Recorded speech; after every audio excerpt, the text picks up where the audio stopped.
Alejandro no sabía esa mañana al despertar que 8 horas después tomaría la fotografía que cambiaría el mundo. Pero primero, necesito contarte qué le pasó y el verdadero rostro de Gaza. Porque esta historia no es solo la historia de un joven. Es la historia de nuestra humanidad. Alejandro Martínez creció en las calles bulliciosas de Barcelona, era un idealista de 23 años. Era estudiante de último año de periodismo y creía que podía cambiar el mundo. Cada mañana, mientras tomaba su espresso, abría Instagram, y al ver las noticias del mundo golpeaba la mesa con rabia. ¿Por qué nadie ve la verdad?, se murmuraba a sí mismo. Su familia era de clase media española. Su padre Carlos, un profesor de matemáticas jubilado. Un hombre tranquilo y silencioso. Decía que nunca entendía el valor de Alejandro. Su madre María, se le iba el corazón a la boca con cada aventura de su hijo. No quiero perder a mi hijo por querer ser la cura de los problemas del mundo, decía constantemente. Pero Alejandro estaba decidido. Necesitaba elegir un tema para su proyecto final de universidad. Y ese tema sería Gaza. No se conformaría con solo verlo en las noticias y redes sociales. Iría allí, hablaría con la gente, escucharía las historias reales. Hijo, no te das cuenta de lo que estás haciendo, le había dicho su padre, con un brillo extraño en los ojos. Algunos lugares cambian a las personas. De maneras de las que no pueden regresar. En ese momento, no entendía esas palabras, las interpretaba solo como miedos de la generación anterior. Pero ahora sabía cuán pesadas eran esas palabras. En una fría mañana de marzo, mientras empacaba su maleta en el aeropuerto de Barcelona, trataba de ignorar las lágrimas en los ojos de su madre. Solo un mes, mamá. Regresaré en un mes. Alejandro, dijo su madre, con un temblor en la voz que nunca había escuchado. Sí, si algo te pasa allí, hay cosas que necesitas saber sobre tu padre. Mamá, ¿qué dices? Papá está aquí, jubilado, viviendo tranquilamente. María asintió con la cabeza, pero no dijo nada. Solo abrazó fuertemente a su hijo. En ese abrazo había una despedida. Había miedo de no volverse a ver. El avión volaría a Estambul, de allí a El Cairo. Desde El Cairo por tierra hasta la frontera de Gaza. Su plan era perfecto. Había contactado con una ONG local, había encontrado un guía. Su nombre era Yusuf, de 45 años, padre de 3 hijos. Cuando vengas aquí, habrá alguien que te muestre la verdadera Gaza, había dicho por teléfono, pero había una extraña tristeza en su voz. El puesto fronterizo de Rafa era mucho más sofocante y pesado de lo que Alejandro había imaginado. Había esperado durante horas. Controles de pasaporte, interrogatorio, más interrogatorio. Ser español no facilitó las cosas. Por el contrario, se enfrentó a preguntas como, ¿por qué estás aquí? ¿De quién recibes órdenes? Soy periodista. Quiero escuchar a la gente, contar sus historias. Periodista. El oficial fronterizo asintió. Los periodistas de tu edad vienen aquí, regresan llorando después de 2 días. ¿Crees que eres diferente? En ese momento, Alejandro definitivamente pensó que era diferente. Pero ahora sabía cuán acertadas eran esas palabras. En el momento en que cruzó la frontera, sintió el aire. Era un aire completamente diferente. Pesado, lleno de polvo, pero había algo más. Desesperanza. Había desesperanza en el aire. Cuando Yusuf lo recibió, en la primera mirada que le dirigió a Alejandro, leyó algo. Lástima. Te ves muy joven, dijo Yusuf. Espero que esta edad te proteja. El primer día, todo le parecía normal a Alejandro. Claro, había edificios destruidos. Claro, las carreteras estaban rotas. Pero la gente sonreía. Los niños jugaban. Las tiendas estaban abiertas. Tal vez los medios exageran, pensó. Sacó su cámara, comenzó a tomar fotografías. Niños jugando en las calles, el anciano vendiendo té, la tía sonriendo desde la ventana. Todo era tan normal que no era diferente de Barcelona. Yusuf lo observaba. El primer día siempre es así, dijo. Todos están en modo turista. Se necesita paciencia para ver la verdadera Gaza. Esto no está mal, dijo Alejandro. La gente vive su vida, los niños están felices. Yusuf sonrió amargamente.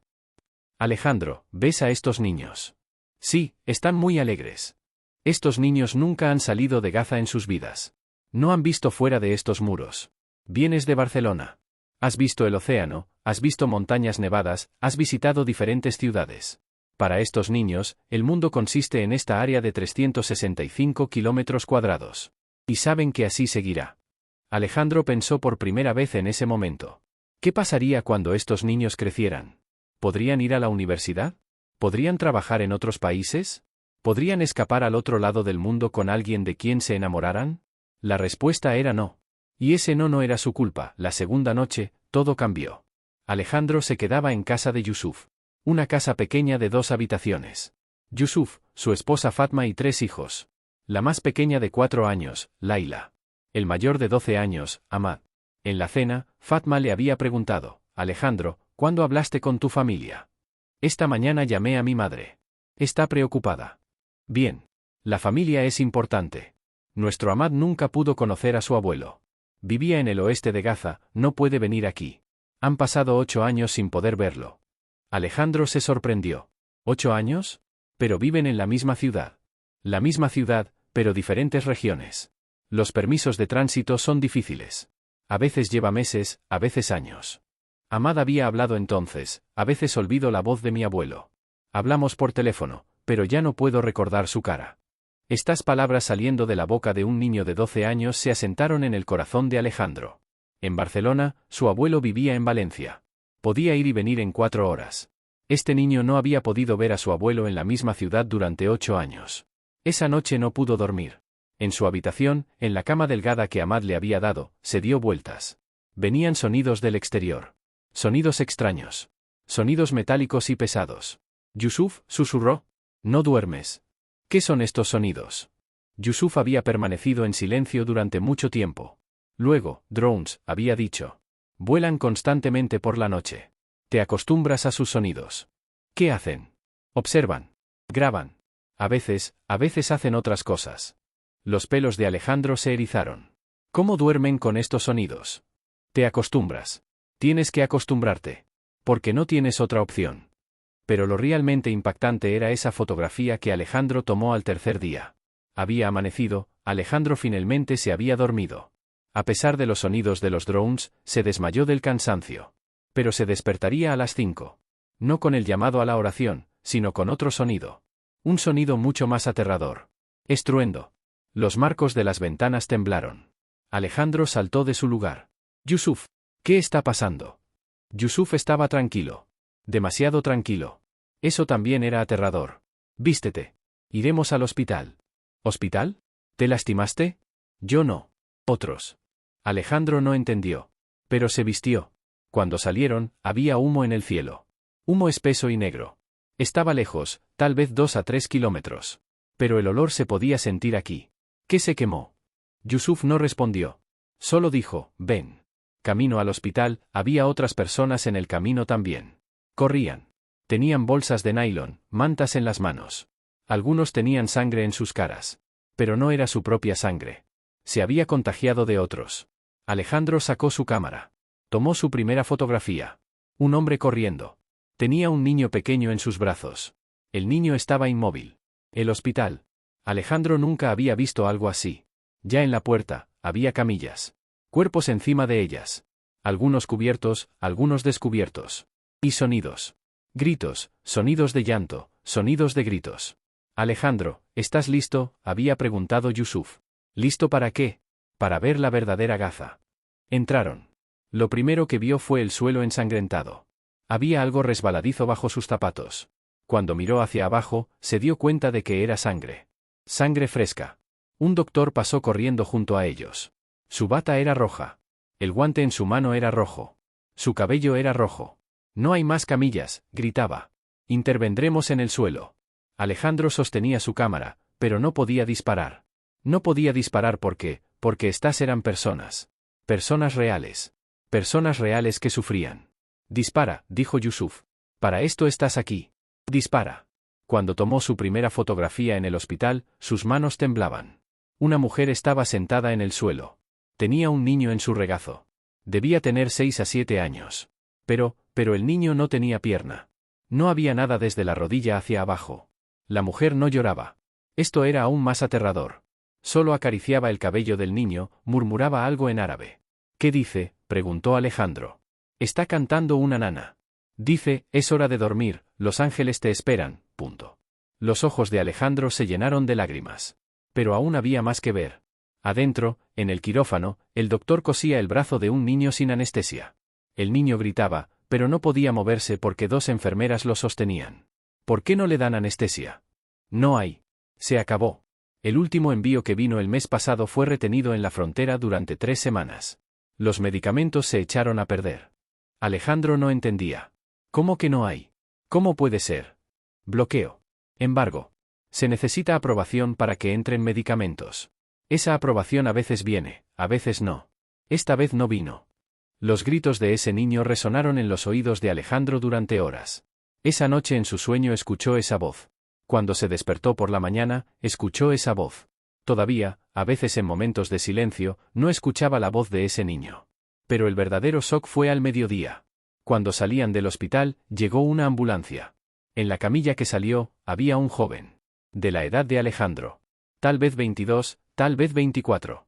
Pero, aunque sus ojos estaban abiertos, su mirada estaba vacía. ¿Este también es víctima de bomba?, preguntó. Yusuf asintió. No. Esto es otra cosa. A esto le llaman PTSD. Trastorno de estrés postraumático. Ha estado así desde los 15 años. ¿Qué le pasó? Perdió a su familia. En 2014. Madre, padre, 2 hermanos. Él fue el único que sobrevivió. Desde ese día no puede hablar. A veces grita, a veces ríe. Pero no puede hablar. Alejandro observó a ese joven mientras lo llevaban en la camilla. Y en ese momento se dio cuenta. En los ojos de este joven había algo peor que la muerte. Había vida. Vida forzada. Una vida que quería morir pero no podía. ¿Cuántos casos así hay? Alejandro. Yusuf se detuvo. Miró a Alejandro. ¿Realmente quieres saber? Sí. En Gaza viven 2 millones de personas. Número de psiquiatras, 12. Número de psicólogos, 30. Es decir, aproximadamente un especialista en salud mental por cada 50,000 personas. ¿Cuál es esta proporción en Barcelona? Alejandro lo sabía. En Barcelona, aproximadamente un psicólogo por cada 1,000 personas. Aquí la proporción era 50 veces peor. Pues, ¿cómo vive la gente? Se acostumbran. Tienen que acostumbrarse. Porque no tienen otras opciones. Fue en ese momento que Alejandro levantó su cámara y tomó esa fotografía al salir del hospital. Esa famosa fotografía. En la puerta del hospital había un juguete infantil. Un oso de juguete ensangrentado. Pero los ojos del oso todavía brillaban. Como si hubiera vida en él. Como si hubiera esperanza. Esa fotografía más tarde ganaría el primer lugar en el concurso World Press Photo. Pero Alejandro no lo sabía entonces. Solo sabía que el brillo que vio en los ojos de ese juguete era el alma de Gaza. Fue exactamente en este punto que todo cambió, cuando sonó su teléfono con una llamada desde Madrid. Era la noche del 4.º día. Alejandro estaba revisando las fotografías en su cámara en casa de Yusuf. Ya había tomado cientos de fotografías. Cada una era una historia, cada una un grito, cada una un pedido de ayuda. Ahmad se había sentado a su lado. Hermano Alejandro, ¿dónde mostrarás estas fotografías? En España. En el periódico, en televisión, en Internet. Todos necesitan verlas. Realmente todos las verán. Espero que sí. Ahmad miraba silenciosamente las fotografías. Luego, hermano Alejandro, yo también quiero ser fotógrafo, dijo. Excelente. ¿Tienes cámara? No. Pero tengo mi teléfono. A veces tomo fotos con él. Ahmad sacó su teléfono. Un modelo viejo, pantalla rayada. Mira, esta la tomé yo. Cuando Alejandro miró el teléfono, se le cortó la respiración. Las fotografías que Ahmad había tomado eran mucho más poderosas que las de Alejandro. Porque Ahmad vivía aquí. Para él esto era cotidiano normal. Pero visto desde su objetivo, esa normalidad se volvía mucho más impactante. Ahmad, eres un fotógrafo increíble. ¿En serio? Pero nunca fui a la escuela para esto. Solo me gusta. Los mejores fotógrafos empiezan así. Con instinto, con corazón. Ahmad sonrió. Era la primera vez que Alejandro lo veía tan feliz. Pero esa felicidad no duró mucho. Cuando sonó el teléfono, eran las 11 de la noche. Las 9 de la tarde en horario español. Su madre lo llamaba. ¿Aló, mamá? Alejandro. La voz de su madre era muy diferente. Agitada, asustada, temblando. Hijo, ¿estás ahí? ¿Estás bien? Estoy bien, mamá, no te preocupes. ¿Qué pasó? Tu voz suena muy rara. Alejandro, por favor escúchame. Hablé con tu padre. Se enteró de que estás allí. ¿Qué quiere decir que se enteró? Ya sabía que iba a ir. No, hijo, se enteró de exactamente dónde estás. Y está muy enojado. Alejandro se sorprendió. Su padre siempre era tranquilo. Nunca lo había visto enojado. Mamá, ¿qué dices? ¿Por qué estaría papá enojado? Voy a ser periodista, este es mi trabajo. Alejandro. Su madre había permanecido en silencio durante mucho tiempo. Hijo, hay cosas sobre tu padre que necesito discutir contigo. Pero no por teléfono. Por favor, regresa inmediatamente. Mamá, es imposible. Apenas estoy empezando.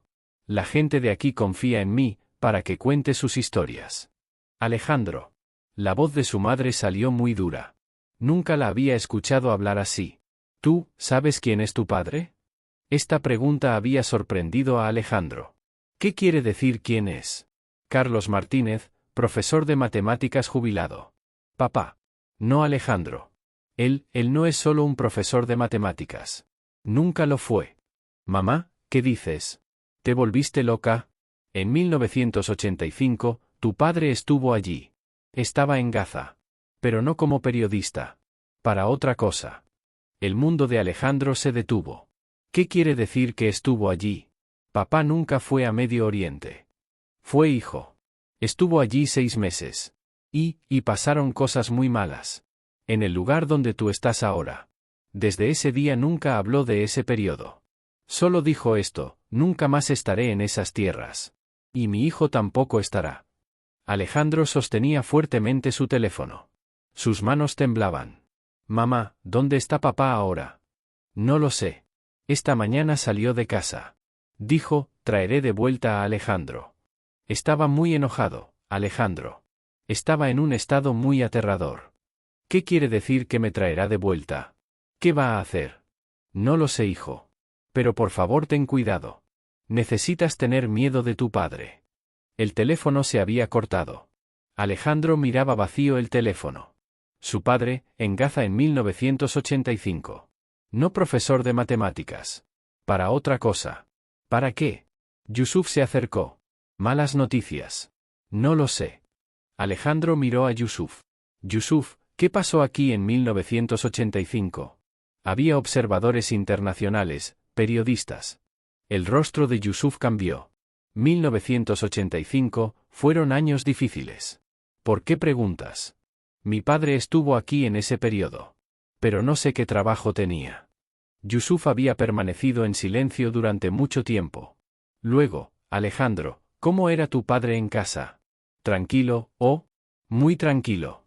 Nunca se enoja, nunca grita. Siempre lee libros, se ocupa del jardín. Duerme tranquilo por las noches. Sí, en realidad no.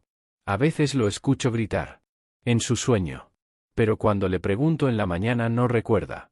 Yusuf asintió. Alejandro, creo que tu padre no te está diciendo algo. Y tal vez tenga razones justificadas. ¿Qué quiere decir razones justificadas? En 1985 pasaron cosas muy malas aquí. Operaciones israelíes, pérdidas civiles palestinas. Los extranjeros que estuvieron aquí en ese periodo vieron cosas muy difíciles. Algunos. Yusuf se había detenido. Algunos nunca más pudieron ser normales. Alejandro tenía miles de preguntas en su cabeza. Pero al mismo tiempo tenía miedo de las respuestas. Esa noche no pudo dormir. No solo los sonidos de drones, pensaba en su padre. Ese hombre tranquilo y silencioso. El hombre que resolvía problemas de matemáticas, que regaba flores. Ese hombre había estado aquí en 1985. Y ese hombre tenía tanto miedo de que Alejandro estuviera aquí que se arriesgaba a venir. A la mañana siguiente, Ahmad le trajo una fotografía. Hermano Alejandro, mi padre tomó esta fotografía. En 1985. ¿Quieres verla? Cuando Alejandro miró la fotografía, su corazón se detuvo. Era una fotografía en blanco y negro. Pero en la fotografía había un grupo de extranjeros. Y en ese grupo había un hombre joven. Se veía familiar. Muy familiar. Ahmad, ¿de dónde salió esta fotografía? De las cajas viejas de mi padre. En ese periodo era periodista. Tomaba muchas fotografías. Alejandro examinó cuidadosamente la fotografía. Ese hombre joven era su padre. Pero muy diferente. Cabello oscuro, cara tensa, en sus ojos, en sus ojos había una expresión que Alejandro nunca había visto. Y esa expresión era terrible. Ahmad, ¿quiénes eran estas personas en la fotografía? No lo sé. Pero mi padre decía que no eran periodistas. Estaban aquí por otra cosa. ¿Para qué? No lo sé. Pero mi padre les tenía miedo. Fue en ese momento que Alejandro entendió. Su padre no había venido aquí como periodista. Le había mentido. Y esta mentira cambiaría la vida de Alejandro. Aún no has visto la mayor sorpresa, lo que encontró bajo esos escombros. El quinto día comenzó normalmente. Alejandro iba con Yusuf a la barbería. Sí, a la barbería. Porque en Gaza también la gente se afeitaba, se cortaba el pelo, la vida normal continuaba. Esta también fue una verdad que Alejandro aprendió, las personas continuaban viviendo incluso en las condiciones más difíciles. La barbería estaba en una de las calles estrechas de la ciudad vieja. Su dueño era Mahmoud Tío, de 60 años, con gafas, un hombre muy conversador. Se puso muy feliz cuando vio a Alejandro. Ah, el periodista español. Bienvenido, hijo. Cuando viniste aquí, me puse muy feliz. Finalmente alguien contará las verdades. Mahmoud Tío contaba historias mientras cortaba el cabello de Alejandro. Dirigía esta barbería desde 1987. 36 años. En este tiempo que había visto, que había vivido. Hijo, cuando abrí esta barbería, aquí era muy diferente. La gente tenía esperanza. Decían, vendrá la paz, vendrá la libertad. Ahora nadie menciona la palabra esperanza. Pues usted aún no ha perdido la esperanza. ¿Yo? Mahmoud Tío se había reído. Hijo, soy barbero. Corto el cabello de la gente, afeito. Durante 36 años las mismas tijeras, la misma navaja. Estas tijeras no se acabaron, esta navaja se desafiló pero aún corta. Yo también soy así. Me desafilé pero aún corto. Alejandro tomó nota de estas palabras. Este hombre era resistencia. Resistencia pura. Solo viviendo, haciendo su profesión, mostraba resistencia. Mientras lo afeitaba, vino un sonido del exterior. Al principio parecía normal. Sonidos de niños, sonidos de juego. Pero luego los sonidos cambiaron. Sonidos de gritos, sonidos de carrera. Mahmoud Tío dejó las tijeras. Alejandro, quédate aquí. ¿Qué está pasando? No lo sé. Pero los sonidos son malos. Alejandro corrió a la ventana. Afuera la gente corría. En la misma dirección. Todos corrían en la misma dirección. Y a lo lejos se elevaba humo. ¿Bomba? Creo que sí. Vamos a ver. Alejandro, no. Muy peligroso. Pero Alejandro ya había tomado su cámara, había salido. Reflejo periodístico. Donde haya un evento, correr allí. Yusuf también vino detrás. Alejandro, ten cuidado. Después de la primera bomba a veces viene la segunda bomba. Al mismo lugar. Para golpear a los equipos de rescate. Esta táctica era algo que Alejandro nunca había escuchado antes. Herir a la gente con la primera bomba, luego cuando viene ayuda golpear a los equipos de rescate con la segunda bomba. ¿Qué tipo de estrategia de guerra era esta? El lugar donde corrieron era un apartamento. Un edificio viejo de 4 pisos. Pero ahora solo había una pila de escombros. Y debajo de esos escombros venían sonidos. Sonidos humanos. Alejandro sin pensar comenzó a trepar a los escombros. Dejó la cámara a un lado, porque ahora no era tiempo de tomar fotografías sino de salvar vidas. «¡Hay alguien aquí!», gritó. De entre los escombros salía una mano. Una mano pequeña. Mano de niño. La gente alrededor también corrió a ayudar. Manos, levantaban los escombros. Nadie hablaba. Solo trabajaban. Porque el tiempo era muy importante. La primera que sacaron fue una niña de 6 años. Estaba herida pero viva. Lloraba, llamaba a su madre. «Mamá, mamá». «¿Dónde está su madre?», preguntó Alejandro. Nadie respondió. Porque todos sabían. La madre probablemente se quedó abajo. Trabajaron durante horas. Las manos de Alejandro quedaron ensangrentadas. Sus uñas se rompieron. Su camisa se rasgó. Pero no le importaba. Había gente bajo esos escombros. Sacaron a 5 personas vivas. 2 niños, una mujer, un anciano, un joven. Pero había otros también. Los que no pudieron sacar. Al final, desde lo más profundo de los escombros, Alejandro encontró algo metálico. Una caja pequeña y negra. Con cerradura. Se preguntó qué había dentro, pero en ese momento no era importante. Se la metió en el bolsillo. Llegaron las ambulancias, se llevaron a los heridos. Llegaron los bomberos, limpiaron el área. Llegaron policías, pusieron barricadas. Y Alejandro se quedó sentado junto a esa caja, con miles de preguntas en su cabeza. Yusuf, ¿quiénes vivían aquí? Familia normal. Padre maestro, madre enfermera. 4 niños. ¿Por qué fue atacada entonces? Este era un edificio civil. Yusuf se encogió de hombros. En Gaza esta pregunta no tiene respuesta. A veces hay objetivo, a veces no. A veces casualidad, a veces intencional. Nunca puedes estar seguro. Por la noche cuando regresaron a casa, Alejandro examinó esa caja.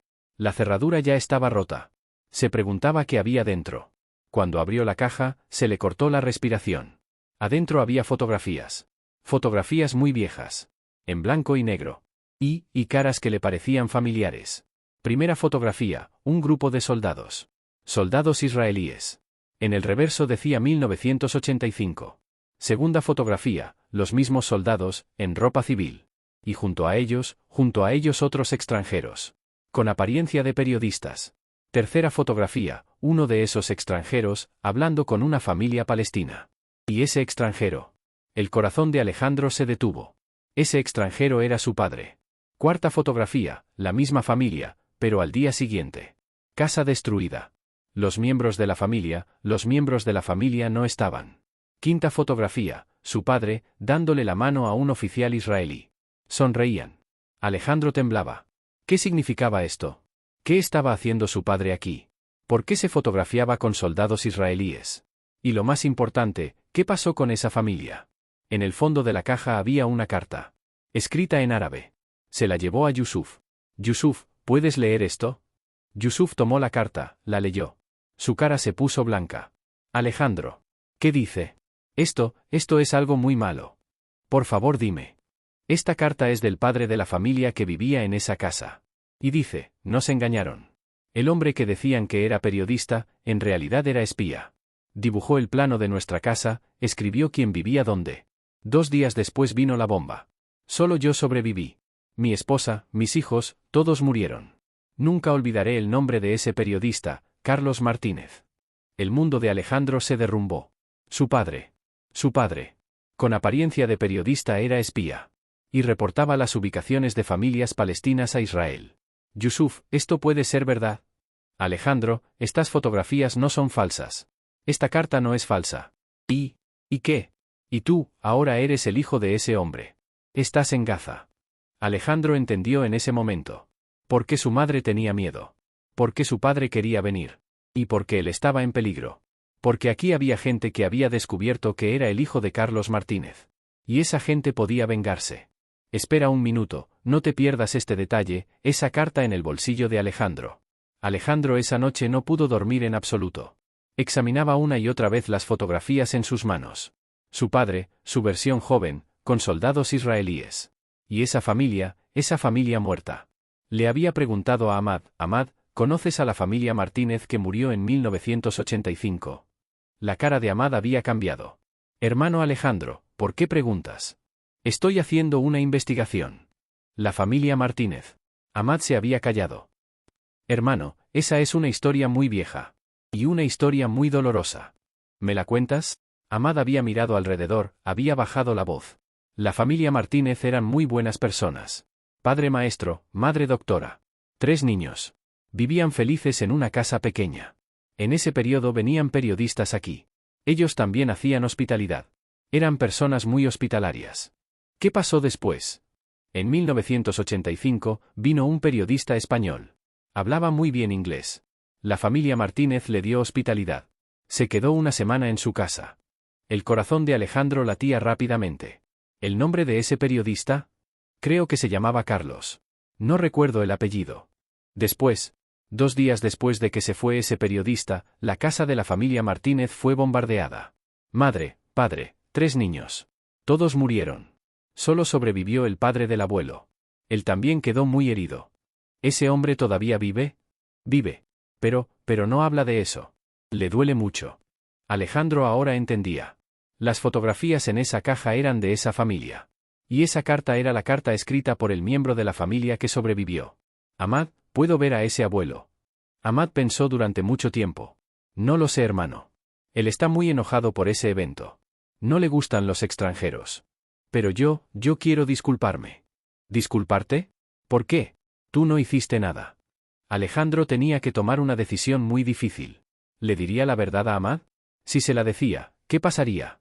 Ahmad, te voy a decir algo. Pero debe mantenerse muy en secreto. Está bien, hermano. Ese periodista español es mi padre. La expresión en la cara de Ahmad fue una expresión que Alejandro nunca podría olvidar en su vida. Primero sorpresa, luego miedo, luego rabia, luego lástima. Hermano Alejandro, tú, realmente no sabías. No sabía nada. Él siempre me dijo que era profesor de matemáticas. Ahmad permaneció en silencio durante mucho tiempo. Luego, hermano, creo que deberías irte de aquí. ¿Por qué? Porque mucha gente conoce esta historia.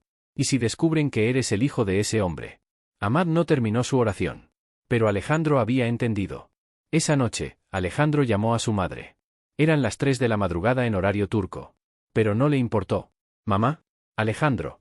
Hijo, ¿dónde habías estado? Estaba muy preocupada. Mamá, necesito hablar con papá. Tu padre no está aquí. Todavía fue a buscarte. Mamá, ¿qué estaba haciendo papá en Gaza en 1985? Hubo un largo silencio. Luego su madre comenzó a llorar. Mamá, hijo, has aprendido mucho. Dime, mamá. Dime la verdad. Tu padre en ese periodo trabajaba en la inteligencia española. Con identidad de periodista, recopilaba información de familias palestinas. Esa información también se la daba a Israel. Sí. El mundo de Alejandro se derrumbó por segunda vez. Su padre no solo era espía. Al mismo tiempo, había causado la muerte de personas inocentes. ¿Cuántas familias murieron, mamá? No lo sé, hijo. Tu padre nunca habló. Pero está muy arrepentido. Desde ese día nunca pudo volver a la normalidad. Por eso se hizo profesor de matemáticas. Sí. Dejó la inteligencia. Quiso una vida tranquila. Y nunca quiso que nadie saliera herido. Pues ¿por qué se asustó cuando supo que yo estaba aquí? Porque pueden vengarse de ti. Tú eres inocente, pero eres su hijo. Alejandro colgó el teléfono. Pero en su cabeza se había formado un plan. Encontraría a ese abuelo, al mayor de la familia Martínez, y le pediría disculpas, tanto por sí mismo como por su padre. A la mañana siguiente, le pidió a Ahmad la dirección de ese abuelo. Ahmad al principio no quiso darla. Pero Alejandro insistió. Ahmad, solo quiero disculparme. No haré nada más. Hermano, muy peligroso. Ese abuelo te puede matar. Tengo que arriesgarme. La dirección estaba en una de las calles más estrechas de la ciudad vieja. Alejandro fue solo. Ni siquiera llevó su cámara. Solo con esa caja y las fotografías. Cuando tocó la puerta, abrió un anciano. Debía tener unos 80 años.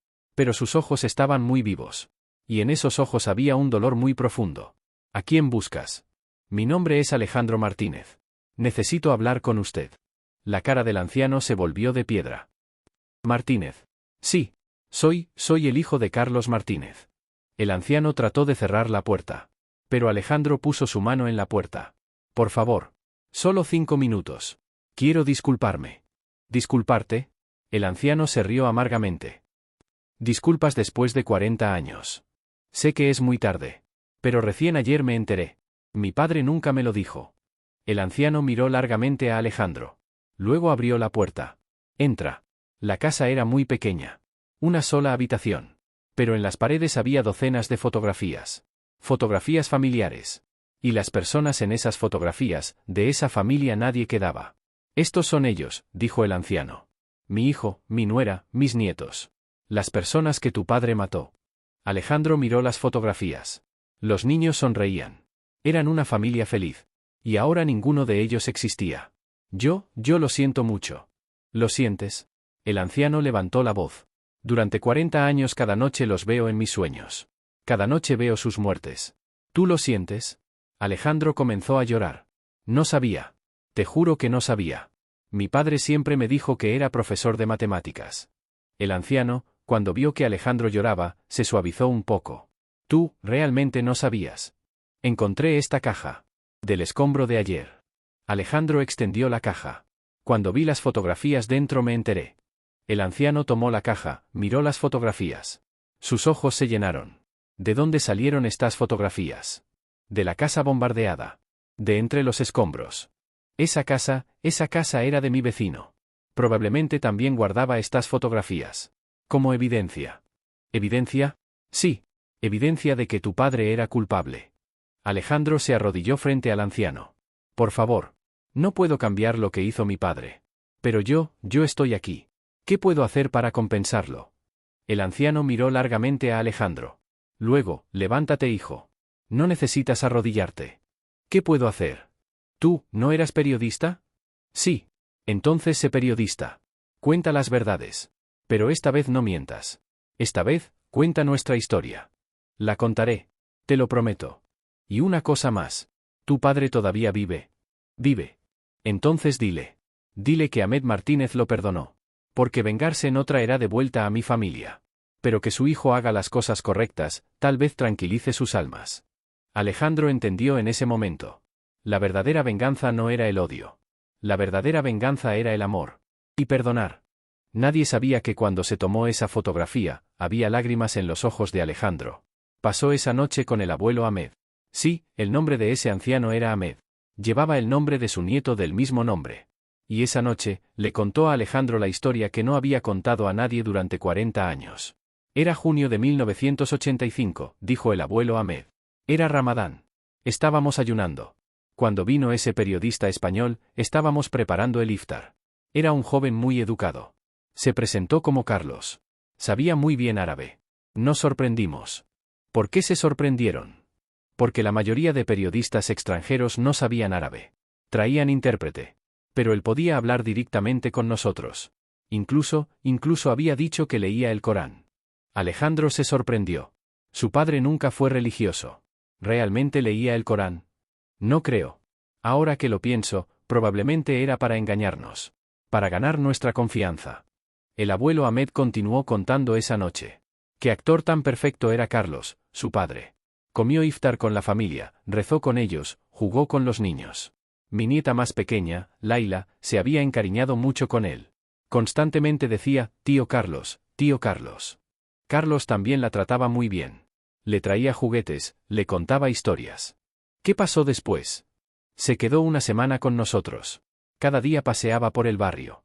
Decía, estoy haciendo entrevistas. Pero ahora entiendo que en realidad contaba las casas. Averiguaba cuántas personas vivían en cada casa, quién tenía niños, quién tenía ancianos. La voz del abuelo Ahmed se quebró. Mientras recopilaba esa información, nosotros le ofrecíamos té. Nosotros lo considerábamos nuestro huésped. ¿Qué pasó después de que se fue? 2 días después, medianoche. Vinieron aviones. Pero esta vez era diferente. No solo atacaban objetivos militares. Atacaban casas. Y adivina qué casas atacaron. El corazón de Alejandro se hizo pesado. Las casas a las que Carlos había ido. Exactamente. Todas las casas a las que había ido durante una semana las atacaron.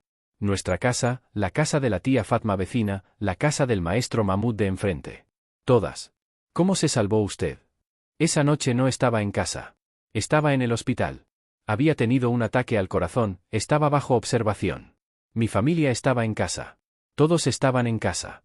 El abuelo Ahmed comenzó a llorar. Un hombre de 80 años, llorando con su dolor de 40 años. Por la mañana escapé del hospital. Corrí a casa. Pero no había casa. Había una pila de escombros. Los bomberos sacaban los cuerpos. Mi hijo Ahmad, mi nuera Fatma, mis nietos. Sacaron a todos. Pero todos habían muerto. Alejandro no podía decir nada. Solo escuchaba. Lo peor fue mi nieta más pequeña, Laila. Tenía 4 años. La sacaron al final. Tenía una muñeca en su mano. La muñeca que Carlos había traído. Se había aferrado fuertemente a ella. Esta historia estaba destrozando a Alejandro. Pero el abuelo Ahmed aún no había terminado. En los días siguientes, los vecinos me contaron. Como Carlos hacía preguntas. ¿Cuántas personas viven en esta casa? ¿A qué hora duermen por la noche? ¿Hay refugio? Ese tipo de preguntas. En ese momento pensamos que era curiosidad de periodista. Pero en realidad, estaba recopilando inteligencia. Sí. Y yo le había contado todo. En qué casas vivía quién tenía niños, dónde estaban los ancianos. En la voz del abuelo Ahmed no solo había dolor, sino también culpa. Se sentía responsable. Abuelo Ahmed, usted no es culpable. Usted fue engañado. Lo sé, hijo. Mi mente lo sabe. Pero mi corazón todavía se siente responsable. Esa noche, Alejandro durmió en casa del abuelo Ahmed. Pero no pudo dormir. Constantemente pensaba en esos niños. Pensaba en Laila. en esa niña pequeña que murió con su muñeca. Cuando se levantó por la mañana, había tomado una decisión. Contaría esta historia. Pero no solo como historia. Con nombres reales, con detalles reales. El mundo necesitaba saberlo. Tomó su cámara, le preguntó al abuelo Ahmed: «Abuelo Ahmed, tengo una pregunta para usted. ¿Me permite contar su historia al mundo?» «¿Qué historia?» «Su historia. La historia de su familia. Y lo que hizo mi padre». El abuelo Ahmed pensó durante mucho tiempo. «Hijo, esta es una historia muy difícil. No sé qué pensará la gente cuando se entere. La gente necesita enterarse. Necesita ver el verdadero rostro de la guerra. Necesita saber qué se les hace a los civiles». «¿Pues qué dirá tu padre?» «No lo sé. Pero ya no me importa. Lo correcto es esto». El abuelo Ahmed asintió. «Entonces cuéntala, hijo. Pero tengo una condición». «¿Cuál es?» «No solo cuentes nuestra historia, cuenta también las historias de otros. Porque lo que vivimos nosotros es lo que se vive aquí todos los días. No somos los únicos». Alejandro ese día recorrió el barrio con el abuelo Ahmed. Y aprendió que realmente no eran los únicos. Después de 1985, decenas de familias más habían vivido cosas similares. Y no solo en 1985, se vivía en cada periodo. La tía Fatma vecina, una Fatma diferente, había perdido a su familia en 2008. El tío Mahmoud de enfrente, en 2014. La historia de cada uno era diferente, pero sus dolores eran los mismos. «Alejandro», dijo el abuelo Ahmed, «¿estás listo para tomar esta fotografía?» «¿Qué fotografía?» «Nuestra fotografía. La fotografía de los sobrevivientes. Ellos murieron, pero nosotros vivimos. Y continuamos contando sus historias». Alejandro levantó su cámara. Pero mientras la sostenía en su mano, se dio cuenta de que sus manos temblaban. Esta no era solo una fotografía. Este era el momento en que el mayor de una familia destruida por su padre le daba confianza y posaba. «Abuelo Ahmed», dijo, «antes de tomar esta fotografía, necesito decirle algo». «¿Qué es?» «Llevaré estas fotografías que tome aquí a España. Se publicarán en periódicos. Se mostrarán en televisión. Y la gente conocerá su historia». «Bien. Pero al mismo tiempo, también contaré la historia de mi padre. Lo que hizo también. ¿Esto puede hacerle daño?» El abuelo Ahmed sonrió. «Hijo, la peor cosa que podía hacerme daño ya pasó. Hace 40 años. Ahora ya no tengo miedo de nada». Alejandro tomó la fotografía. El abuelo Ahmed estaba parado frente a su casa destruida. Detrás había escombros. Pero en su cara había paz. Por primera vez en 40 años, había paz. Esa fotografía más tarde ganaría el primer lugar en World Press Photo. Pero lo realmente importante eran las lágrimas en los ojos de Alejandro cuando se tomó esa fotografía. Porque en ese momento Alejandro entendió. Ser periodista no era solo tomar fotografías. Ser periodista era tomar el dolor de la gente sobre uno mismo. Era vivir sus historias. Y ese día, Alejandro se convirtió en periodista real por primera vez. Contrario a lo que todos creían, esa noche Alejandro no estaba solo. Era la noche del 6º día. Alejandro había dormido en casa del abuelo Ahmed, pero se despertó a las 3. Había escuchado un sonido extraño. Parecía que tocaban la puerta. Pero muy suave, muy cuidadoso. El abuelo Ahmed también se había despertado. «Alejandro, ¿escuchaste un sonido?» «Sí. ¿Están tocando la puerta?» «Creo que sí. Pero ¿quién puede ser a esta hora?» El abuelo Ahmed fue a la puerta, miró por la mirilla. Luego abrió la puerta. Afuera, en la oscuridad, estaba parado un hombre. «Hermano Ahmed», dijo ese hombre. «¿Está Alejandro aquí?» «Yusuf?» Alejandro reconoció la voz. «Sí, estoy aquí». «¿Qué pasó?» «Alejandro, hay un problema muy grande. Necesito venir inmediatamente». «¿Qué problema?» «Te están buscando». «¿Quién me busca?» «La inteligencia israelí». El corazón de Alejandro se detuvo. «¿Qué quiere decir que me buscan?» «Hoy vinieron al puesto fronterizo. Mostraron tu fotografía y preguntaron. ¿Dónde está este hombre?», dijeron. Y descubrieron quién es tu padre». El abuelo Ahmed intervino. «Yusuf, ¿estás seguro?» «Estoy seguro, hermano Ahmed. El hijo de mi primo trabaja en el puesto fronterizo. Él lo vio. Los israelíes buscan a Alejandro. Y no con buenas intenciones». Alejandro se había quedado helado. «¿Qué debo hacer?» «Necesitas escapar». ¿O qué? ¿O puedes esperar a tu padre?» «¿Mi padre viene?» «Alejandro», dijo Yusuf, «tu padre llegó ayer a Estambul. Está pidiendo permiso para pasar aquí. Viene a llevarte». Esta información había choqueado a Alejandro. Su padre, después de 40 años, regresaba a Gaza. Solo para salvarlo. Pues ¿cuándo vendrá? No lo sé. Pero pronto. En ese momento, vino el sonido de un motor desde lejos. Muy suave, pero se acercaba. ¿Quién anda a esta hora?, murmuró el abuelo Ahmed. Yusuf miró por la ventana hacia afuera. Alejandro, muy malas noticias.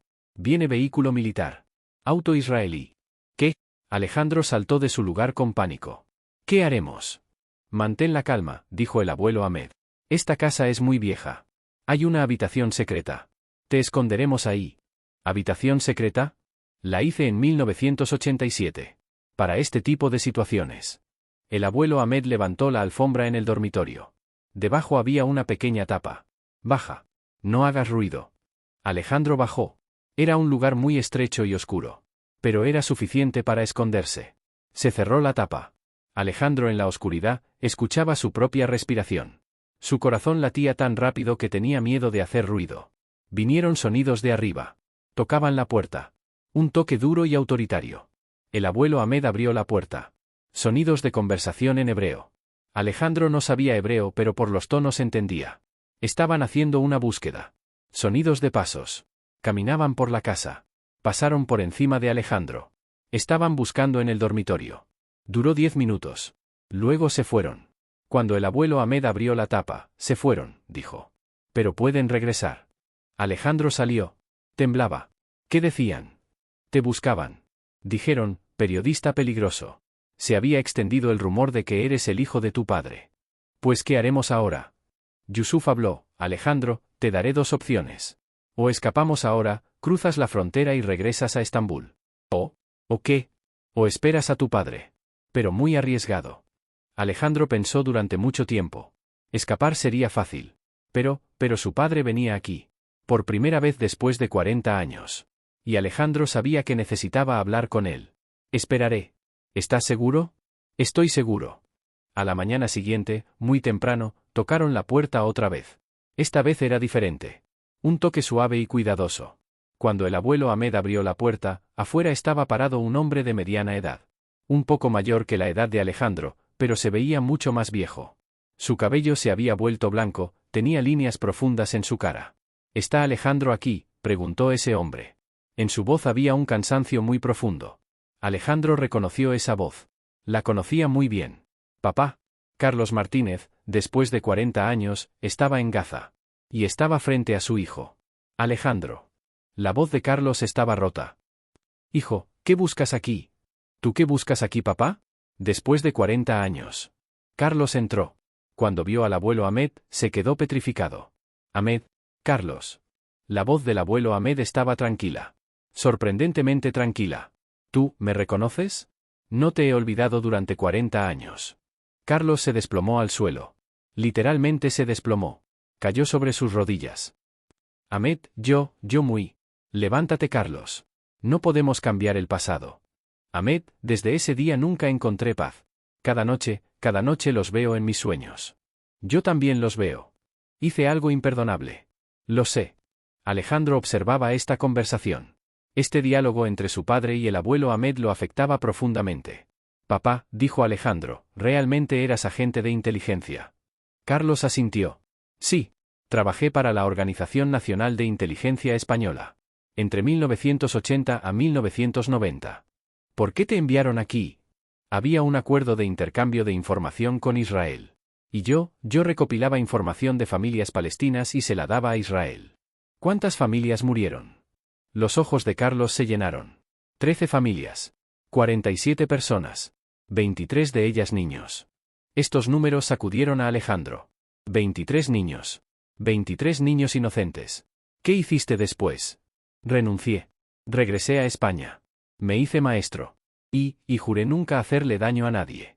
Pues ¿por qué viniste ahora? Porque tú estabas aquí. Y yo no podía permitir que te pasara algo. El abuelo Ahmed intervino. Carlos, que estés aquí es muy peligroso. Mucha gente te conoce. Lo sé. Pero tengo que arriesgarme por mi hijo. Pues ¿cómo entraste aquí? Hay control fronterizo. Carlos sonrió amargamente. Viejas conexiones. En el mundo de la inteligencia algunas personas todavía me conocen. Entré con